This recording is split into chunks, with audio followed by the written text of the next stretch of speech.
why the moss pole is the thing? Like, why is that the support that everyone's kind of building? So in nature, they would climb up trees in the rainforest. So I want to grow them as close as possible to their natural growth pattern or growth habit. But I don't have any trees inside, so I need some sort of support. Or I like to grow my plants on moss poles, and moss poles are not just there to provide the vertical support. I actually label them an extension of the pot. If you want to grow monster houseplants, this is the week of episodes for you, my friends. We have Jan, aka Sydney Plant Guy, on the podcast, known, I think, for just the massive aeroids that you grow.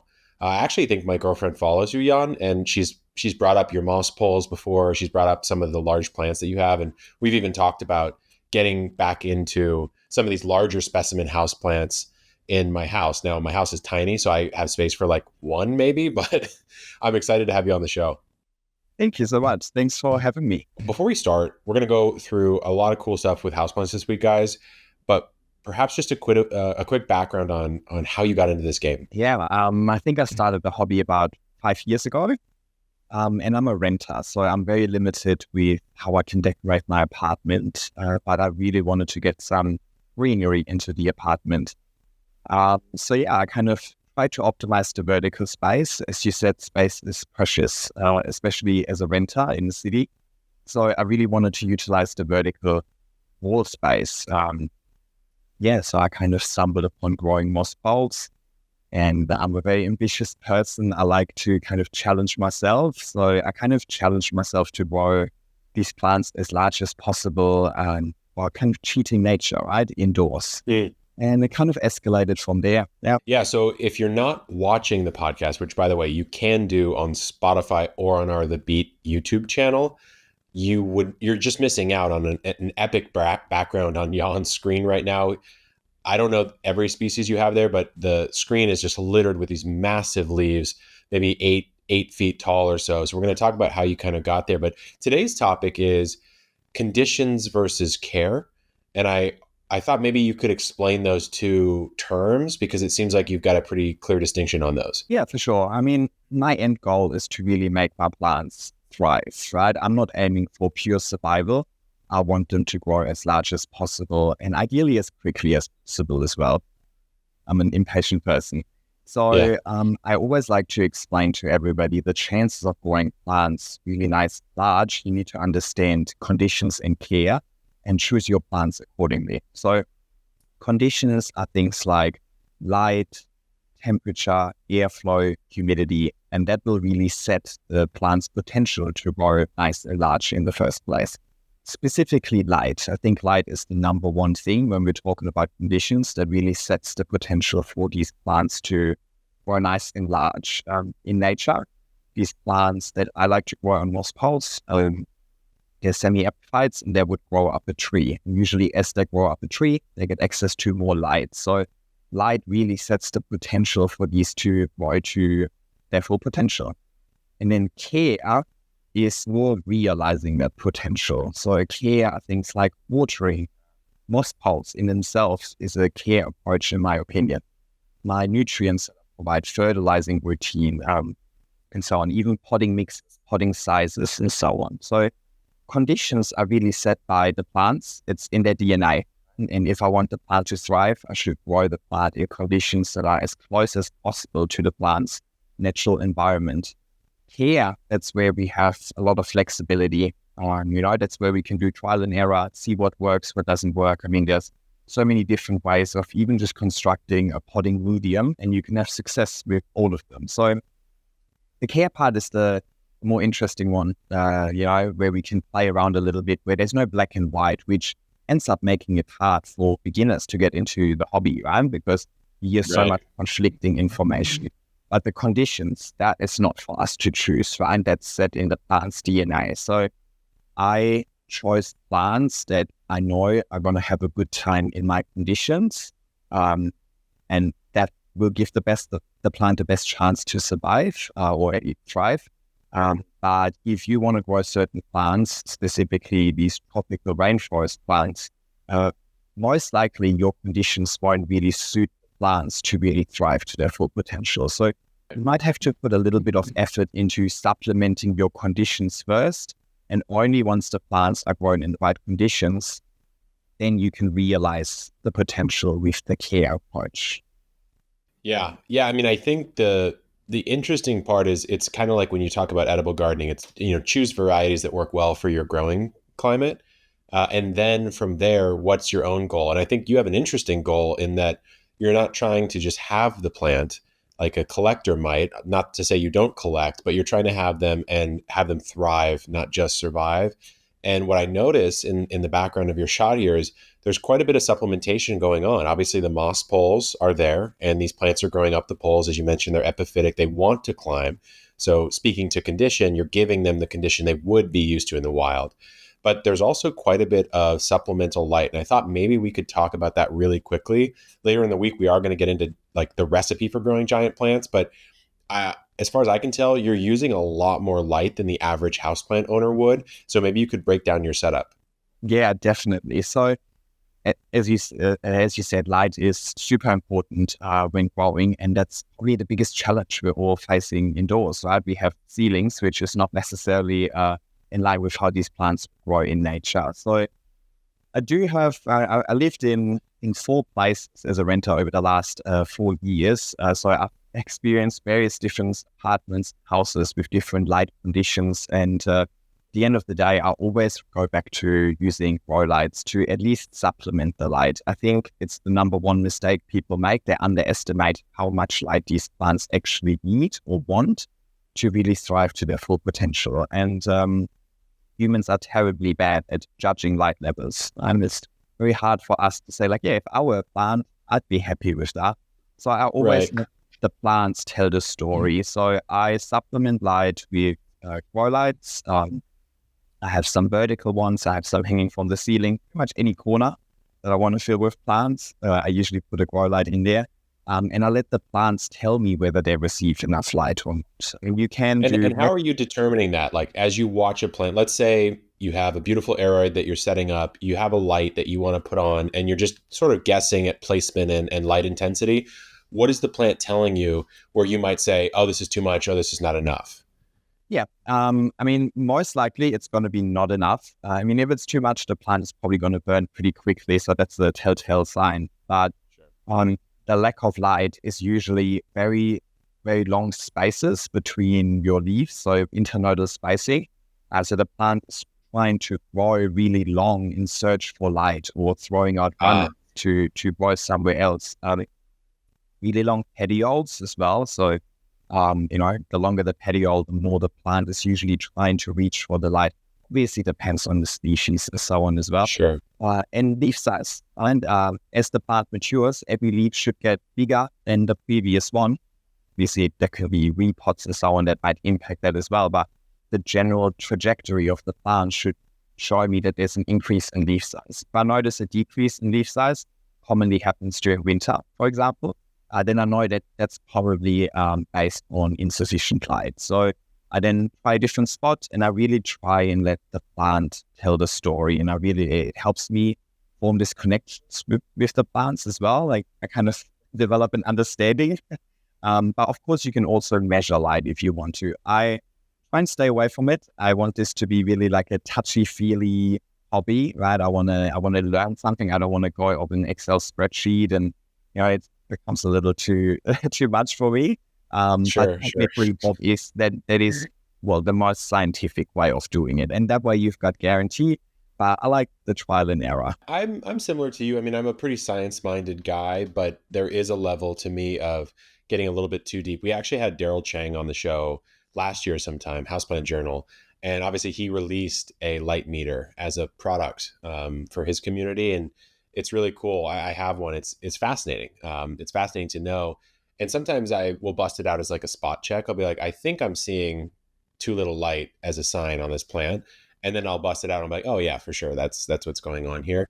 Um, any any tips you would say? And again, we're going to get to this actually at the tail end of this week. But any tips you would say for someone who wants to buy a plant that they know they want to get large? Is there something they can do at the purchasing point to give them a head start? Yes, I it sounds counterintuitive, but I personally like to buy really small plants and then establish them in my space. So they started growing up in my space from the beginning. They're used to my conditions and my way of caring for them. That will give them the best chances in the long run to mature in my setting or in my environment, and they have the resilience to survive my conditions. Yeah. If you get a really large established plant that might have been grown in a hothouse or a greenhouse by a wholesaler, and then you pop it in your living room where it suddenly gets way less light, way less humidity, lower temperatures, the plant can actually be set back quite a bit. And sometimes it takes longer for the plant to recover from the shock and get going again. And just getting a plant and get it going straight away. So we will talk about this a little more, but I like to start with one. Yeah. It's weirdly counterintuitive, but it kind of makes sense where you'd rather have it exposed more of its life in where it will always be than sort of transplanted from a growing situation. So maybe we could start with why the moss pole is the thing. Like, why is that the support that everyone's kind of building? We talked about growing plants close to nature, and these specific plants that I like to grow are climbing aroids. So in nature, they would climb up trees in the rainforest. So I want to grow them as close as possible to their natural growth pattern or growth habit. But I don't have any trees inside, so I need some sort of support. Now, when it comes to support, there's many options. You can grow it technically on your wall if you really want to. You could have a plank of wood, you could have a bamboo stick. There's many, many ways of just providing plant with vertical support. And that in combination with good conditions can actually do the trick and get your plants to mature. But when we're growing indoors, we're also challenged by height. So I like to grow moss poles, and for me, I like to grow my plants on moss poles, and moss poles are not just there to provide the vertical support. I actually label them an extension of the pot. Moss is a growing medium. The plant just grows into the moss pole like it would normally grow in a pot. Think about it. That leaf at the very top of the moss pole is about 180 centimeters, like 2 meters, 6 foot thick, above the pot. So if you're completely relying on the roots within just the pot, the plant has to do a lot of work. I basically get the plant to grow up the moss pole, and as the plant grows up the moss pole, every single node will root into the moss pole because the moss pole is just an extension of the pot filled with a potting medium.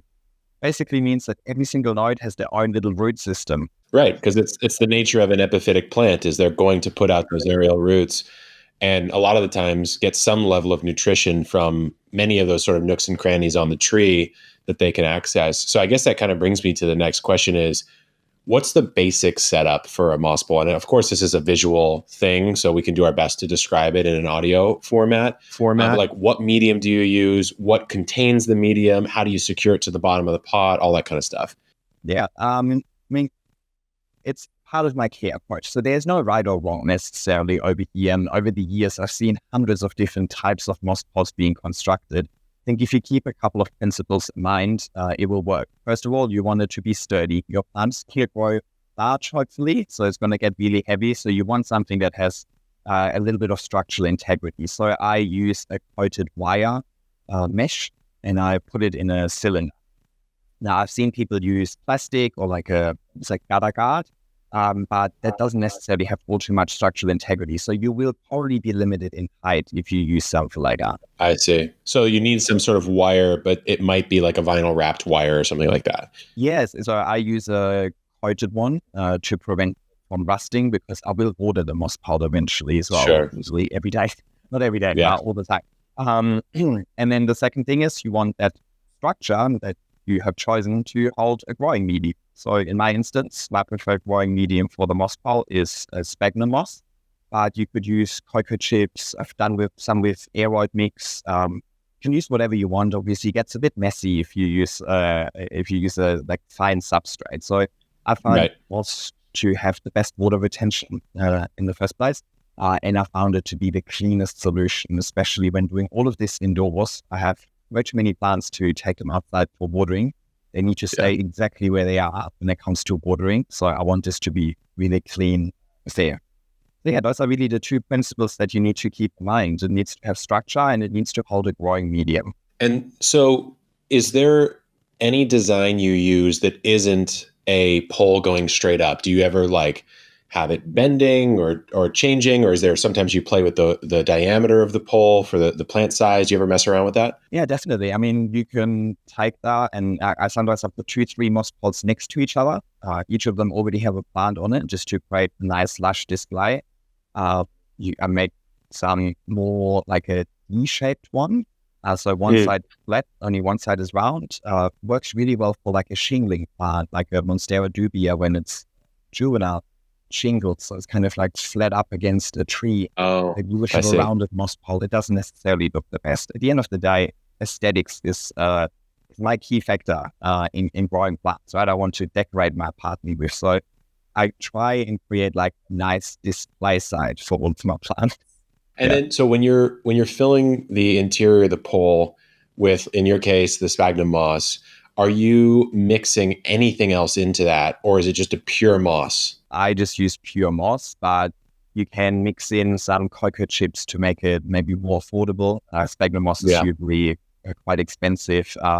You could put in some perlite as well. Like you can treat it like you would treat any other potting media, right? You can definitely do a mix. At the end of the day, I think you're aiming for as much water retention as possible in the moss pole, because the moss pole Okay. is, at least the ones I, two different types of moss poles actually. I have some that are completely open, so just a wire mesh, obviously exposed to a lot of air. So keeping them moist can be challenging because water evaporates.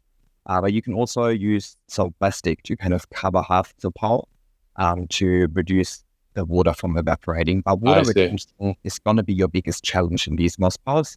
So choose a medium that can retain a lot of moisture, and moss is really good for that. Sure. Yeah, that makes sense. Would you ever like sprinkle a granular fertilizer in there, or like a liquid fertilizer, or does that kind of come in later on when it gets to care? Yes, that definitely comes to play when it comes to care. Fertilizer is probably one of the things we all underestimate. I actually fertilize with every single water, Oh, wow. Okay. and I fertilize through the moss pole. So yes, I'll definitely put a lot of nutrients through that moss pole for the plant to absorb. But yeah, you could also put in some slow release fertilizer from the beginning. I personally haven't done that because I've Hmm. applied it with nutrients instead. Sure. Okay. Awesome. Yeah, that's the next question. You're teeing me up perfectly here. So, how do you water it so that it doesn't kind of splash everywhere, or it properly? Because sometimes, like when you are rehydrating cocoa or you're rehydrating sphagnum in the vegetable garden, it's hydrophobic until it's fully moist, and then it actually accepts water. And I can imagine a scenario where you're watering and it's just like kind of splashing everywhere. Yeah. Oh, I mean, watering can be a challenge. I said I'm a renter. I need to make sure I protect the walls and the Yeah. floor, everything. Yeah. I don't want the water to go everywhere. So there's a few things I do around watering. I think first of all, I'm being pretty strategic about it. As you said, dry moss gets hydrophobic. So you watering a dry moss pole is most likely going to end up quite messy. So I like to water my moss poles before they become hydrophobic, which means I water Hmm. more frequently. But with every watering, I use less water, so higher Hmm. frequency, less volume. But it makes the actual watering experience so much easier and smoother. So I actually end up saving time because don't have to clean. So that's, I Yeah. think, the Okay. most thing that will do. And I never missed my moss poles either. That is just guaranteed to get really messy. That water's going to go everywhere. So I try and stay away from misting my plants full stop. And I don't spray my moss poles from the outside. I want to water them thoroughly from the inside out, because the surface is what's going to dry out first. If you just constantly worry about the surface, that's just going to be a forever thing. You just constantly need Right. to spray. So I take a water bottle, the lid back on, and drill some holes into the lid, fill that with water and my nutrient solution, and I just flip that upside down on top of the moss pole. And then the water is slowly being released. And as long as the release of water is slower than the absorption capacity of the moss, it's going to be a clean, It will clean not way of spill. Yeah. watering. And so the moss is Another then way just to do it. to water it. And I never water the pot. Gravity does it all by itself, right? And all of the water is going to drain from the moss pot into the pot. So it's kind of passively watering the pot.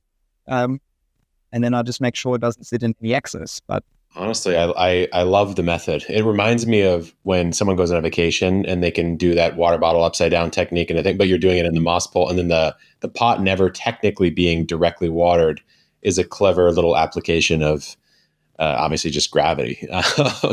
But yeah, I mean, it's really, really clever. I thought we could talk about, I guess, some of the like hardest things for houseplant caregivers to kind of remember when it comes to houseplants. We kind of tease this with light, right? We're historically very bad at understanding how much light plants need. But what else comes to mind for you? First things first, I want to acknowledge that I have also killed a whole lot of plants. That is part of the game. But with every time a plant dies in my care, I try and learn something from it. So at the end of the day, almost killing all of these plants actually taught me quite a lot. I think light is definitely the one thing that won't enable your plants to thrive if you don't provide sufficient of it, but it plays into so much more. If your plant doesn't get sufficient light, then it's not growing much, it's not using much water, which then leads to potentially you overwatering your plant as well. So at the end of the day, it's all connected. It's sometimes really hard to pinpoint that one thing that you've done wrong that might have led to the plant's demise. At the end of the day, it's most likely a combination of things. And that's why I like to come back to the conditions versus care topic. You need to really understand your conditions first and then adjust your care approach accordingly. If you grow in a really hot, dry environment with a lot of light, you might have to water every day or every 2 days. If you live in a climate that is cooler, humid, you don't have a whole lot of light, so your plant isn't growing a lot, your plant is not going to use that much water. So you need to dial down your watering as well. So at the end of the day, nothing will ever beat you understanding your conditions and understanding what that does to your plants, then acting accordingly. There is unfortunately no 10-step guide to successfully growing a plant. That's the hardest thing. Yeah. I mean, out in the vegetable garden as well, is there a way to grow a tomato? No, there's like 7 ways based on, the container you may or may not want to use, the pruning technique you might want. If you live in San Diego, if you live in New York, it's a good point you're making. I mean, if you were growing houseplants in Iceland, you're probably going to need a lot of indoor lighting. You're probably not going to need to water too much. And I don't know how the humidity is there, but versus Sydney, which is just quite a different climate versus San Diego, right? And so maybe we could go into your personal routine. Tell us how many plants you have, first of all, but then like maybe walk us through the average day of care. Yeah, I honestly don't know how many plants I have. I never know. Like I'm a perfectionist, so I don't know how to count them. That's my main issue. Is like I see. 3 plants on one pole. Does that count as 1 or 3? So I just gave up. I feel like I can't come to a definitive answer. So, but I would estimate probably 150 to 200. And I know that there's people that have way more plants, but I suppose I'm trying to grow all of my plants as large as possible. So in the wall behind me, that's actually just made out of 5. So I could imagine that's pretty quick. Now with Sydney, we're not actually tropical or subtropical over here. We're more temperate climate. So we're definitely still experiencing 4 seasons, but winters are quite mild.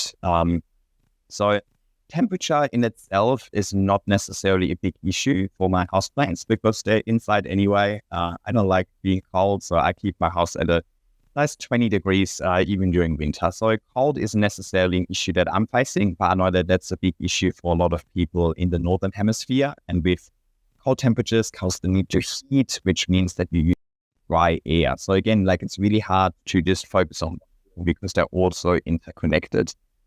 So I don't struggle with heat, with the cold temperatures. It can sometimes get a little too hot in summer for sure, but we do have air conditioning as well, which again dries out your air. So at the end of the day, it really just leads to an issue with humidity if you need to heat or cool down your place.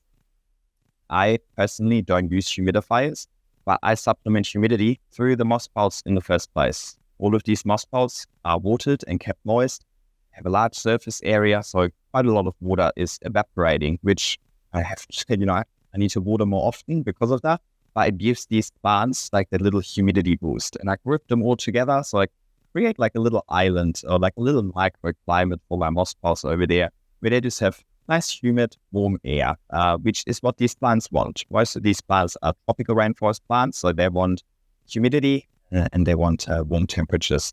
I think the biggest issue I definitely have is light because of the ceiling, but I have grow lights, and that's really the only thing I specifically supplement for the plants. The heating and cooling is for my own sake, and the plants then just get to appreciate my conditions as well. And I think that's why tropical plants make such great houseplants. They like consistency. They don't necessarily go through 4 seasons where they would grow in nature.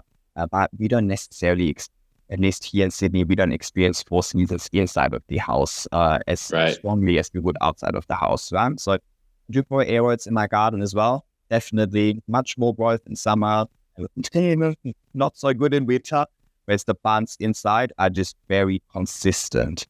And with that consistency, that applies to conditions as well as care, right? Yeah, the conditions are consistent, which means that my care approach also needs to be fairly consistent. So I repot throughout the year, I fertilize throughout the year, and so on. I don't really go off of the seasons when it comes to the indoor growing. Okay. That's interesting. I mean, it makes complete sense if you think about, obviously, a tropical plant. You're really not having, you have a rainy season and you have a non-rainy season effectively in those climates. So perhaps that plays in, but it makes sense that you wouldn't be, trying to play a 4-season game with their care, because it's just not where they're from. But what you said that was interesting is you repot throughout the season. You did mention in the initial episode we did where you basically fertilize every time you water. It sounds like you water quite often as well. So maybe you could talk about your repotting philosophy, especially because you're trying to grow these larger plants. So I'm assuming you'd be doing it a little bit more often, right? Yes. So specifically with the plants on moss poles, I don't actually repot them that often. I actually just cut them. So I grow my plants up the moss pole, but the nice part is the part at the top. So I like to continue growing the top part, but I'm challenged by my ceiling height. So I actually take the top half of the moss pole off, I pot that back up, and I put a new moss pole back on. So I call that a chop and extend. And chop and extend relies completely on the root system that the plant has built within the moss pole. So I don't need to propagate this plant. By the time I chop it, the plant is already propagated. Basically like air layering the plant at all times because it grows up that moss pole. So I then chop it and then I repot it. At this stage, there's no roots at the bottom part of the pot, right? So I choose very small pots. All of my large plants are in 20 centimeter. Sorry, I do centimeters, not inches. It's okay. They're all in 20 inches, 8-inch pots, which look really, really small. It looks comical compared to the size of the plant sometimes, but that's because most of the root system is really within the moss pole. So my repotting is not necessarily based on checking the roots within the pot in itself. My repotting frequency is really determined by the plant reaching the top of the moss pole, so it needs to be chopped again. And that can happen at any time. Because in winter, our winter is fairly mild, but the biggest challenge of winter is light. So based on the less natural light that I get in winter, the plant's growth is usually a little bit slower. So it just takes more time in winter for it to reach the top of the pole. So naturally, I do less repotting, less cutting in winter than in summer. But I really let the plant kind of decide, and we see if I have time as well. It can be really time consuming. Sometimes I just don't have time to get around to it as well. Yeah. I mean, it's a really cool world that I was in for a little bit. Maybe 2017, 2018 was kind of my houseplant era, if we want to call it that. And then once I got this new place that I'm in now, it's not really new. I've been here for like 3 years now, but the house is small, but the outside's big. And so thankfully, I am in San Diego. We do have, weirdly, we're getting more and more of a true 3 season, I would call it. You used to call it just a warm and a cool season here. And now it seems like we actually have a true rainy season. And we get nearly freezing. We get to maybe 39 Fahrenheit, which is surprisingly low for a zone 10B climate. So I was thinking of doing this outside. I got sent a bunch of aeroids from a friend of mine who propagated them all. I even have a Spiritu Sancti, which is really cool. And I've been caring for them in the greenhouse, which actually gets too hot for them in San Diego. We get over 100 Fahrenheit, which is just probably a bit too much. And so now I'm looking for little spots in the yard where it's protected enough to give it more of that consistent buffer, where I can experiment with some of these. So we've been talking about all of your techniques. for growing these massive houseplants, and specifically on these moss poles. And you mentioned that you water the pole, you don't really water the pot. And we know from houseplant care, just generally, some of the folks we've had on the show and some of the stuff I've also talked about, that you tend to overlove a houseplant. And that's usually how it tends to die. In the vegetable garden, sometimes it's the opposite. Sometimes you forget about it, and that's how it dies. So I'm curious for you, would you agree with that? And then how would you mitigate some of these overcare issues like overwatering? Yeah, I agree, definitely. Helicopter parenting is probably the number one killer of plants. People just trying to do too much good. But I also disagree when people say they thrive on neglect. I think some plants might be able to survive on neglect. But if you really want to get the best out of your plants, I think there's just a certain amount of effort that you need to put in. And yeah, keeping the moss poles moist is probably the most time-consuming part of my whole plant hobby. So the water upside down technique helps me do that efficiently, but I think the number one concern that people have with moss balls is that, well, if I put too much water in that moss ball and it drips into the pot, and then potentially the pot sitting in the excess water, is that not going to overwater the pot, or the pot still being moist while the moss ball is already dry? How do you water the moss ball without watering the pot and avoiding overwatering? So I actually would like to reframe overwatering. I think overwatering in itself is a little bit of a myth, because I don't think it has much to do with the actual watering volume or frequency. It usually has something to do with a poor quality of your potting medium. Root rot. That's an interesting take. I like that. That take. It's not so much that you're watering too much, it's that the water is being retained perhaps for too long in the mix. But yeah, exactly. That's spot on. So root rot is caused by bacteria that thrive in an environment with very little oxygen. Our roots actually need a lot of oxygen to survive, specifically these aeroids. We mentioned before, they're semi-epiphytes that grow on a tree in the little crevices between the trees, and they feed on like leaves and debris and stuff like that. So they have roots that, are, they're not in a really chunky, heavy, water retentive mix at all, right, in nature. So why would I suddenly give them a really water retentive mix in my indoor journey? So I make my own aeroid mix, and it doesn't have any soil in it. Let's talk about that, because this is the part, Jan, that when I was sent those aeroids by the friend I mentioned, I was like, you know what? I'm going to take this a little more seriously than I have in the past. I'm going to look up an aeroid mix, and it's very similar to an orchid style mix because they're also epiphytic. And it's just so weird when you think about it, because it harkens back to me how I started gardening, which was hydroponics, where there is no soil. There's simply a nutrient mixture. And effectively, that's kind of what's happening with an aeroid mix, except for that the medium is mostly for the plant to affix itself and really not to gain any inherent nutrition out of it. So I'm curious what your particular mix is. Yeah, actually, I think you just summarized that perfectly. Yeah, like spot on. So my mix contains mainly bark. So again, very close to how you'd grow an orchid, for example.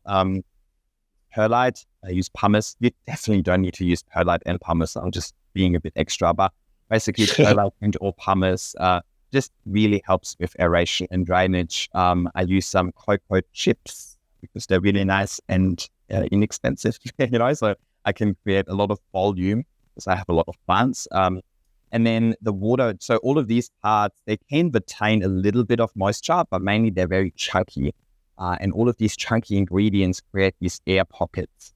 Now, I do have some water retentive elements to my aeroid mix as well, but I don't always use them. It depends on what kind of plant I pot up and how much water I think that plant wants. But if you want to add a little bit more water retention, you could use something like cocoa peat or even sphagnum moss in your mix as well. So, but I tend to make my mix very, very chunky so that it has a lot of aeration and drainage. So it doesn't really matter if you water that on a daily basis, that water just drains through.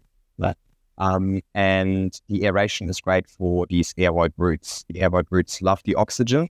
So me creating these humid air pockets between the chunky components of my aeroid mix creates that amazing environment for these roots to really thrive.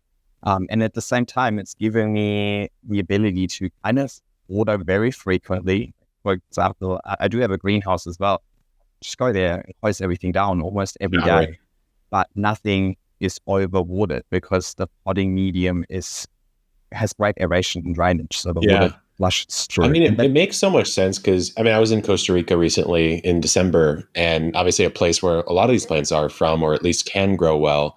And when you look at some of them growing up the trunk, obviously when it's raining, of which it does all the time there, the water's hitting and falling, hitting and falling. It's not retaining really at all in a vertical phase.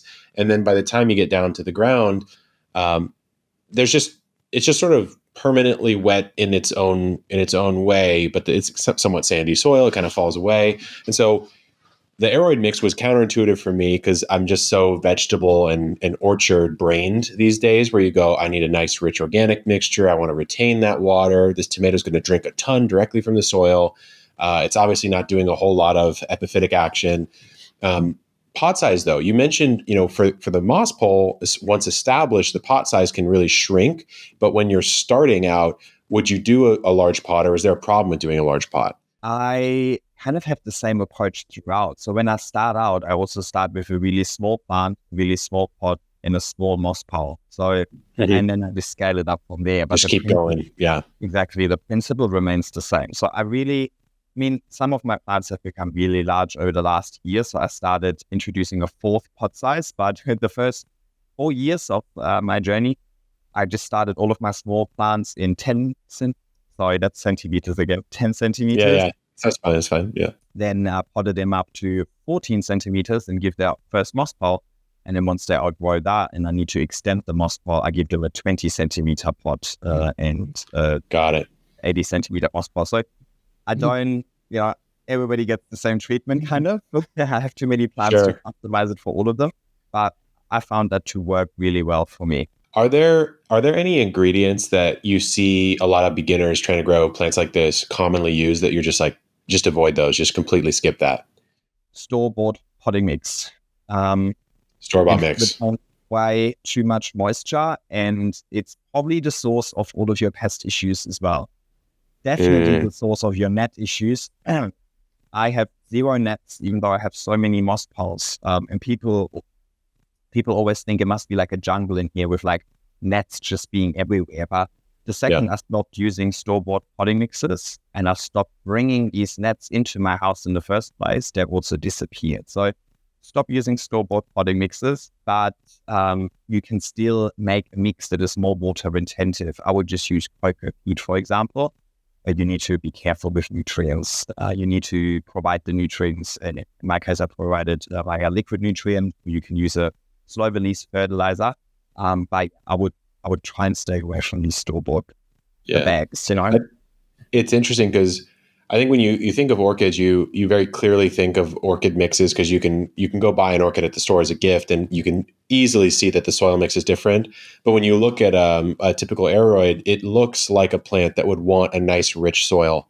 It just looks like a very leafy, lush plant, right? And so I think it's easy for a beginner to confuse that and just go buy whatever at the grocery store, at the nursery, just an indoor potting mix, pop it in, and then be very sad that, of course, it died. I mean, they are really nice and leafy, and they do need to be provided with water. So I've seen people have success growing aroids in a more water retentive mix. You just then need to adjust your watering habits accordingly. Or maybe if you grow in a really water retentive mix, you have really high temperatures, low humidity, high light intensity, so the plant can actually use all of that. So you might also need to adjust your mix according to the conditions that the plant is grown in the first place and your willingness to water. I like to water my plants. I love taking care of them.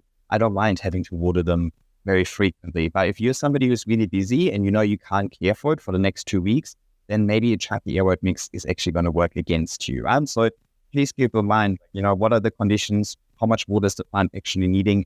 How willing am I to provide that water? And then choose your mix accordingly. It is part of the care thing, right? So there is no one approach that works and everything else will fail. There is flexibility. Just make sure it's fun in the end. Don't force yourself. Yeah, just okay. I want to encourage people to try. I don't want to be like, you have to follow this recipe. Sure, yeah. No, I like that approach. We try to do the same thing. We're like, this is what we would do, but you could try whatever you want, but this is what's worked for us type thing. How do I begin? what would I grow as like an easy plant to grow massive? Is there a particular species you think is like a good one for beginners? Definitely pothos. Start with a pothos. I think most of us probably already have a pothos anyway. So I'd recommend just take a propagation, take a propagation of that and give it a fresh start on a moss pole. Monsteras are great as well. I really like philodendron. I really like velvet philodendron specifically, but they can be quite tricky. So coming back to the conditions versus care, choose a plant that suits the conditions that you already have. If you choose a plant that likes your conditions, you'll have better chances of the plant thriving to its full potential. So that is number one. And I think pothos looks stunning as well. I think they're really, really nice Yeah, they're plants. great. Specifically, when you grow them up moss pots, they can actually grow really, really nice large leaves and even fenestrate like a monstera would. So pothos is definitely the way to go. And then, to really grow them large, I think you obviously need a couple of things. I mean, I think we talked about light enough and conditions. So obviously that's a given. We need good conditions for the plants to grow. But then we also need to provide the plants with nutrients. The plant needs food, right? So I provide a liquid nutrient and I provide that actually with every watering. Now, I mainly do that because I have too many plants to really keep on top of a fixed fertilizer schedule, right? So I just kind of figured if I just water my plants with a liquid nutrient with every watering, and I just use a very small weak dilution to not burn anything, but then over time, the plant will always have the nutrients available when it needs it. So that's kind of my approach. And that way I don't have to worry about forgetting about a plant or not. So my plants are always provided with sufficient nutrients. Is there a specific fertilizer that you like to use, like a brand or a mixture or a ratio? Yeah, I use Growth Technology Australia. The product is called Foliage Focus. I know it is available in the US now as well. It's a small Australian company. I started off as a small Australian company and I've been using them for 3 years now. And it's really good. So it's a liquid nutrient. It's not a fertilizer. So it actually has all of the essential minerals that plants need in the right bioavailability and in the right ratio and bioavailable. So when I water my moss poles, the plant can pretty much use these nutrients straight away. I just looked it up. It looks really cool. I like the package. It's got a beautiful variegated tide constellation maybe on there or something like that. I think I think an elbow maybe. Yeah, but yeah, there it is. They do have they have a full range. I use the Foliage Focus. So the nutrients are optimized for foliage growth, but there's a flower growth and orchid growth. Orchid focus, is chili focus, vegetable focus, and so on. So depending on what you're trying to achieve with your plants or plants you're growing, nutrients need to be provided in different ratio. Way too scientific for me. I just like to use it, and I like to use a really weak dilution of it with every watering, so I just never forget. Are we talking like a quarter strength, something like that?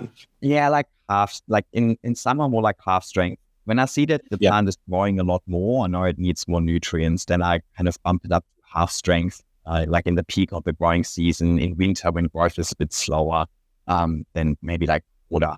Every now and then I just also take them outside and I just flush them with a hose, right, to make sure that there's no nutrient build up and so on. And also flushing them out cleans them, oxygenates the mix and so on. So it has many benefits. But where possible, I like to provide nutrients very consistently. Yeah, it all comes back to consistency, right? You do need to be consistent.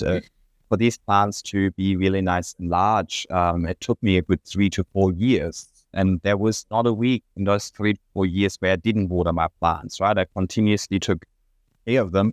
If I forget about them for a month, they'd all be dead. So you do need to be consistent with these plants and you need to be patient as well. I think Instagram, TikTok has taught us to be really impatient people, and I'm definitely guilty of that. So I started the hobby as well to kind of teach myself a little bit of patience and be like, you can't just have everything instantly. So I really enjoy, now I'm more focused on the journey. I like the journey of growing the plant. I know that there's no end result. This is not the end result. They'll all get a cut again and then they'll go again and so on. And also not linear. Your plants don't always just continuously grow and increase and nothing ever goes wrong. Like things go wrong. Even with the everwood mix, you might still have some root issues. Pests also a possibility. It's actually an eventuality. It's not just a possibility. It is happening at any time, everywhere in my plant collection. I'm just trying to stay on top of them so they don't cause too much damage. So you do need to be consistent. You need to put a bit of effort into it, and I think the effort will be rewarded. But it doesn't mean that you need to work harder. You can just work smarter, like with the upside down water technique, for example, where I just pop the bottle and that's it. I fill bottles, I walk around, I sit back and enjoy the show. You have some really great sort of simple techniques to grow complex looking plants in a way that doesn't kind of take your life over. You have a whole chart and spreadsheet where you're like, what nutrients, what time, fertilize this, fertilize that, which is really cool. So thanks for coming on the show, man. It's really cool to see what you've grown. You can check Jan out, of course, on his YouTube and Instagram. Where else can people find you? Yeah, I do YouTube, Instagram, TikTok. I have a website as well, sydneyplantguy.com. But YouTube is really where my heart and soul is. I think I think plants is a very visual topic, and YouTube is a great way to show my plants. I have a mix of tutorials, but also just fun, entertaining stuff. Hopefully, I don't know. You'll be. I'm sure it is.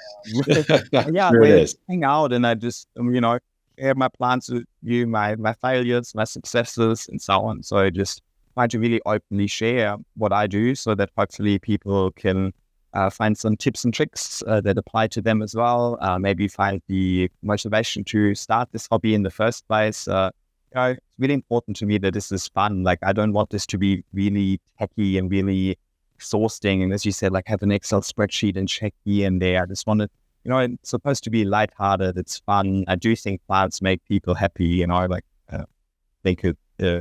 think it's true. So I really, really like maybe just getting other people excited about growing plants indoors. Yeah. Likewise. I've made the commitment. I'm going to try to grow one giant plant this year, one giant ornamental house plant. So stay tuned to see that. Check out Jan's materials in the podcast description. Thanks for coming on. Good luck in the garden and keep on growing.